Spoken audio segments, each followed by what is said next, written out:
नमस्कार मेरे प्यारे देशवासियों, मैं हूँ लक्ष्मी। कहानी सुनाने जा रही हूँ चार आने की।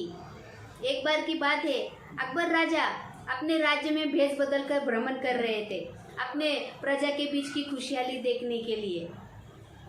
ऐसे ही भ्रमण करते हुए एक बार उन्होंने देखा, पास में ही एक खेत था। उन्होंने देखा खेत में एक किसान अपने फटे पुराने कपड़ों में जमीन में कुछ बो रहा था। अकबर बादशाह ने सोचा क्यों ना इसे कुछ धन दे दिया जाए, इसके जीवन में खुशी आएगी। राजा तुरंत वहां से किसान के सामने जाकर खड़े हो गए और किसान को कहने लगे, भाई मैं एक राहगीर हूँ, मैं यहाँ से गुजर रहा था, पास में ही मुझे एक पैसों से भरी पोटली यहाँ पर मिली है, जैसे कि तुम यहाँ हो तो ये तुम्हारी ही होगी, ये रख लो। किसान ने कहा, नहीं नहीं मेरी नहीं है, लेकिन मुझे इसकी जरूरत भी नहीं है। राजा को ये बात थोड़ी अजीब लगी। राजा ने कहा, भला आवश्यकता किसको नहीं होती धन की, और तुम तो लक्ष्मी को ना कैसे कह सकते हो। किसान ने कहा, शेठ जी मैं 4 आने कमाता हूँ, उसी में खुश रहता हूँ और संतुष्ट रहता हूँ। राजा ने कहा, ये कैसे संभव है। किसान ने कहा, खुशी इस बात पर निर्भर नहीं करती कि आप कितना कमाते हो या आपके पास कितना धन है। खुशी इस बात पर निर्भर करती है कि आपने आपके पैसे को किस तरह से उपयोग में लाया है। राजा ने फिर कहा, ठीक है, ये 4 आने का क्या क्या करते हो।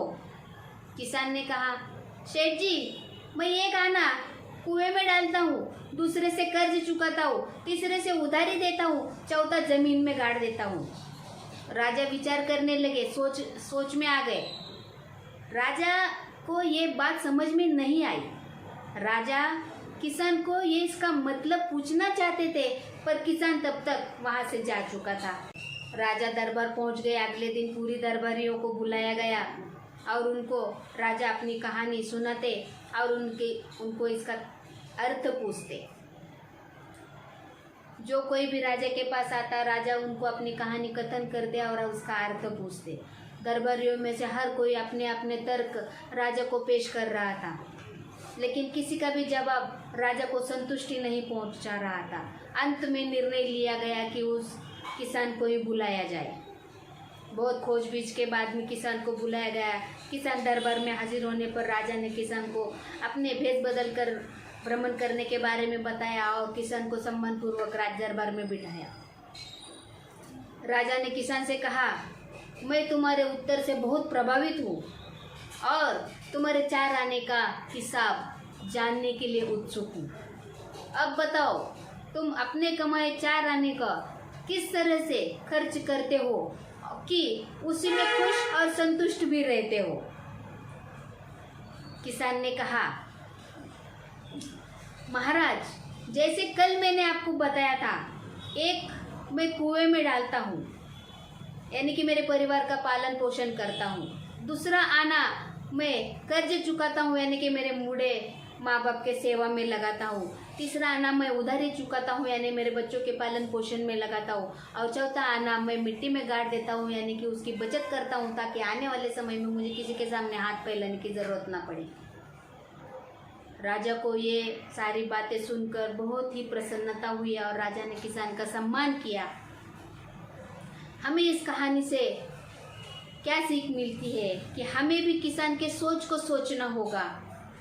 हम ये जान चुके हैं कि हमें भी खुश और संतुष्ट रहना है, तो हमें भी अपने कमाए धन का सही इस्तेमाल करना होगा। आम का पेड़ लगाने से सबसे अच्छा समय कौन सा है? कब था आम का पेड़ लगाने का समय? सबसे अच्छा कब था? 15 साल पहले, 20 साल पहले। आज सबसे अच्छा समय कब है? अभी लगाओ मेरे प्यारे देशवासियों। धीरे धीरे रे मना, धीरे सब कुछ होए, माली सींचत 100 घड़ा, ऋतु आए 100 फल होए। माली 100 घड़ा पानी डालने पर ही पेड़ में फल नहीं लगते। ऋतु आने के बाद, मौसम आने के बाद ही पेड़ में फल लगते हैं। लेकिन इसलिए पेड़ को पानी डालना नहीं छोड़ना चाहिए, डालते ही रहना चाहिए। तो हमें भी फल उचित समय पे मिलेंगे, उसका इंतज़ार करना ज़रूरी है। मेरे प्यारे देशवासियों, मेरे वीडियो पसंद आए तो सब्सक्राइब करना ना भूलना। धन्यवाद। जय हिंद, जय महाराष्ट्र।